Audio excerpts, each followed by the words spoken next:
È una giornata uggiosa e nebbiosa come quella che potete vedere alle mie spalle, che mette fine al tempo a disposizione per poter votare la direzione.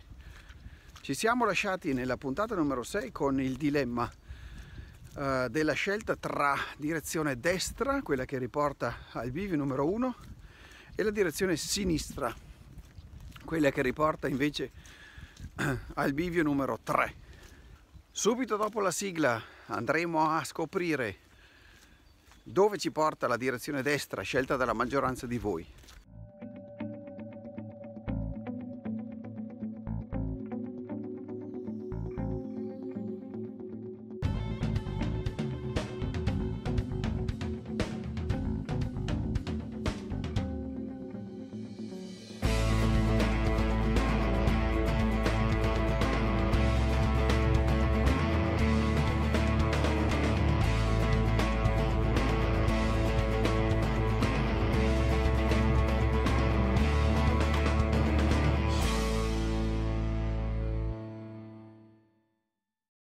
Eccoci qui, cercatori di tunnel, puntata numero 7, noi proveniamo da quella direzione e oggi andremo a scoprire la direzione destra. 13 sono infatti i commenti a favore della direzione destra, quella che io prenderò oggi in questa puntata, mentre una sola scelta è ricaduta sulla direzione sinistra, quella che riporta poi al bivio numero 3. Alcuni di voi hanno addirittura scritto prosegui dritto. Ovviamente al bivio numero 1 non possiamo tornare al punto di partenza, noi vogliamo trovare il tunnel in questo challenge, quindi quello è il nostro obiettivo e quello deve rimanere. E allora proseguiamo, raggiungiamo in breve tempo il bivio numero 1.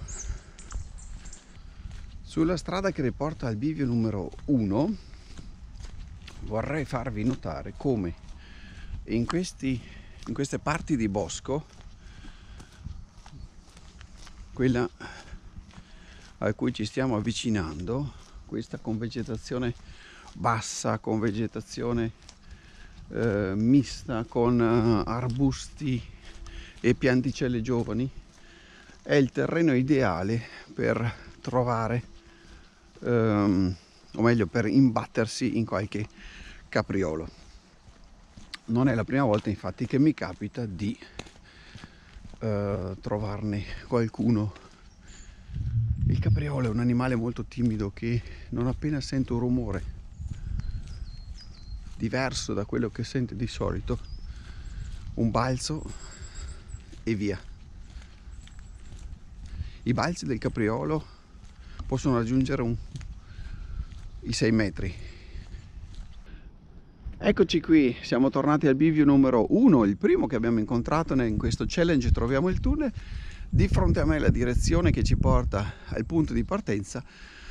Noi non vogliamo seguire questa direzione, noi vogliamo proseguire dritto su questa strada. Andiamo a scoprire insieme dove ci porta. Innanzitutto vorrei darvi una dritta nuovamente. Le prossime scelte saranno quelle fondamentali. Ci inoltriamo adesso nella parte di bosco che contiene il tunnel. Finora abbiamo esplorato una parte di bosco che si allontanava dal tunnel. Il tunnel rimane qui, diciamo così, alla mia destra. Non siamo vicini, ve lo dico subito, ma le vostre scelte saranno fondamentali, le vostre scelte prossime saranno fondamentali. Perché? Perché in 5 mosse riuscirete a trovare il tunnel, se sceglierete bene, ovviamente. Bene, finché cammino su questa strada che ancora non so dove ci porta, ritorniamo sul tema del capriolo. Grazie a un regalo che ho ricevuto a Natale sono riuscito a scoprire diverse informazioni sugli animali che incontriamo qui nel bosco, qui nella foresta. Penso che la maggioranza di voi sapesse che il capriolo fa parte della famiglia degli ungulati, così come i cervi e i daini. Ma quali sono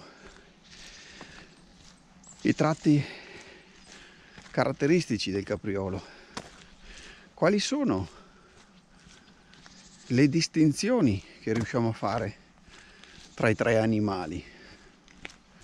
Il capriolo è il più piccolo tra gli ungulati. Andando in ordine di grandezza, il capriolo sta nella parte appunto bassa, nello scalino più basso, poi arriva il daino e alla fine, con la sua maestosità, il cervo, detto anche appunto re dei boschi. La maggioranza delle volte ho incontrato caprioli, come avete potuto vedere anche nell'ultimo video che ho pubblicato sul mio canale nella playlist Incontri nel bosco. Andate a dare un'occhiata, metto il link qui sopra. Il capriolo si riconosce dal lato B. Il lato B del capriolo ha il pelo di colore bianco, mentre nel daino e nel cervo questa macchia bianca scompare. Quindi primo tratto distintivo.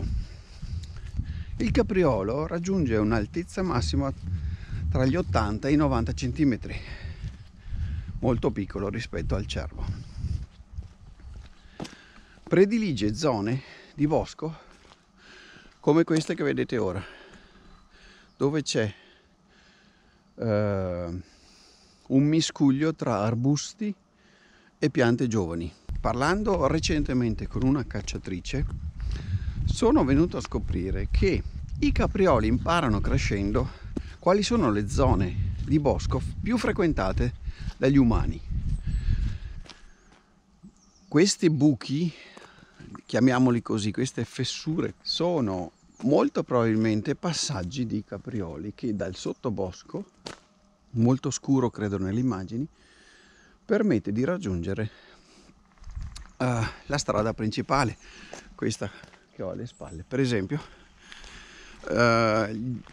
come noi umani, anche gli animali del bosco preferiscono camminare su una strada larga come sto facendo io in questo momento, piuttosto che in sentieri come questo lì dentro. L'ultima informazione che vi do, che ho letto in questa scheda di informazioni sul capriolo, è quella che un capriolo femmina non è raro che abbia un parto gemellare.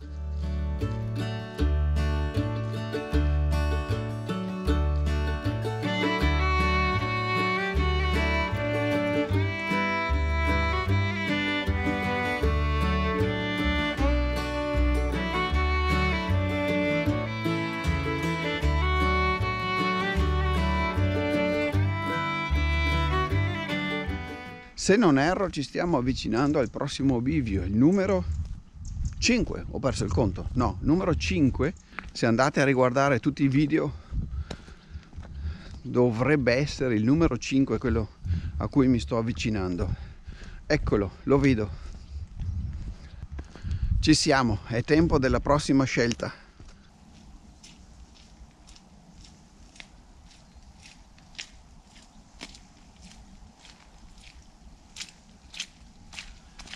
Cari cercatori del tunnel, siamo arrivati alla prossima scelta da fare. Come detto, le vostre prossime scelte saranno fondamentali in 5 mosse. Se sceglierete bene, riusciamo ad arrivare al tunnel. Guardando dalla direzione in cui siamo arrivati, ovviamente, posso scegliere tra direzione dritto oppure destra. Diamo un'accelerata alla ricerca di questo tunnel. Dalla pubblicazione della puntata numero 7 avete 2 settimane di tempo per poter lasciare poi un commento e decidere la prossima direzione.